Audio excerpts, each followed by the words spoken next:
How to fix the Windows Media Player We Can't Open Video error on Windows 11. This tutorial shows you how to get your videos playing properly again in Windows Media Player. First, right-click on the video file that is not opening and click on Properties.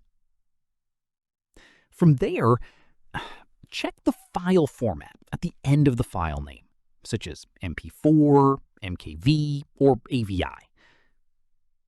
At this point, if the file is an MKV or another format that Windows Media Player does not natively support, you may need to install a codec pack. So try installing it and try opening the video again in Windows Media Player. After that, if the video is still not opening, click on the Start button and go to Settings. In the next step, click on Apps and then click on Optional Features.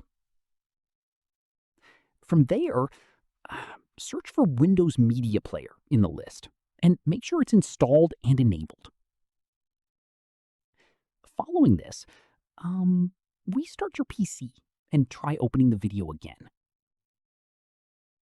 From here, if the error is still appearing, right-click on the Start button and click on Windows PowerShell or Terminal and run it as administrator.